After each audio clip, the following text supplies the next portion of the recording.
আসসালামু আলাইকুম ওয়া রাহমাতুল্লাহ। সকল প্রশংসা মহান আল্লাহ সুবহানাহু ওয়া তাআলার।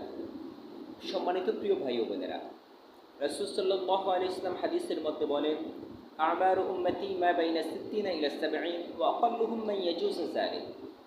আমার উম্মতের গড় বয়স 60 থেকে 70 বৎসর। খুব অল্প লোকই এর চেয়ে বেশি জীবন যাপন করে থাকে। রাসূল সাল্লাল্লাহু আলাইহি ওয়াসাল্লামের হাদিস থেকে আমরা বুঝতে পেলাম যে আমাদের মৃত্যুর গড় বয়স হচ্ছে 60 থেকে 70 বৎসর। এই সময়ের ভিতরেই আমাদেরকে আমাদের কবরের পরকালের জীবনের পাথে সংগ্রহ করতে হবে। কিন্তু আমরা দেখতে পাই দুনিয়ার মানুষ পরকালের পাথে সংগ্রহ করার চেয়েও দুনিয়ার পাথে সংগ্রহ করতেছে। মনে হচ্ছে এই দুনিয়াই তাদের জন্য আসল ঠিকানা, অথচ এই দুনিয়ায় আসল ঠিকানা নয়। এখান থেকে আমাদেরকে চলে যেতে হবে। অনেককে দেখা যায় বয়স 40+ হয়ে গিয়েছে, অথচ তার আখিরাতের কোনো চিন্তাই নেই। মনে হচ্ছে এই দুনিয়াটাই হচ্ছে আসল জীবন। অনেককে দেখা যায় যারা নিজে অনেক অসুস্থতার মধ্যে ভোগান্তির মধ্যে পড়ে আছে, তবুও আল্লাহ সুবহানাহু ওয়া তাআলাকে একবার স্মরণ করছে না, পরকালকে একবার স্মরণ করছে না। মনে করছে ডাক্তার, মেডিকেল, হসপিটাল এগুলোই আসল, এগুলোই তাকে সুস্থ করে দিবে। এই জীবনটাই হচ্ছে আসল, এখানে এই জীবনকেই সাজাতে হবে, রাঙ্গাতে হবে, এগুলো মানুষ ভাবছে। আল্লাহু আকবার।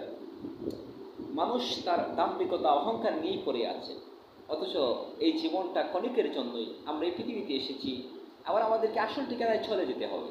এটা নিয়ে আমাদের কোনো ফিকির নেই, চিন্তা নেই। সুবহানাল্লাহ। আমাদের বয়স 19 রানিং চলতেছে, কারো 20 চলতেছে, কারো 21, 22, 25, 30, 40, 50 চলতেছে। আমরা ধীরে ধীরে কবরের যাত্রী, আমরা ধীরে ধীরে কবরের পথে রওনা হচ্ছি, আমরা ধীরে ধীরে আখিরাতের পথে রওনা হচ্ছি। এজন্য আখিরাতের পাতে আমাদেরকে সংগ্রহ করতে হবে। জীবনের ছোট্ট একটি জীবন নিয়ে আমরা পৃথিবীতে এসেছি, শৈশব আর কৈশোরের অবুঝ অবস্থায় জীবনের অর্ধেক মুহূর্তই অতিবাহিত হয়ে যায়। বুঝমান হওয়ার পর নানা ব্যস্ততা, ঘুম, নিদ্রা, খাওয়া দাওয়া ইত্যাদিতে আমাদের জীবনের অর্ধেক অতিবাহিত হয়ে যায়। খুব অল্প সময়ই আমরা পেয়ে থাকি আল্লাহ সুবহানাহু ওয়া তাআলা ইবাদত করবার জন্য। এই অল্প সময়ই যে আমরা পেয়ে থাকি, এগুলো আমাদের গাফলতি, অবহেলার মধ্যে কেটে যায়।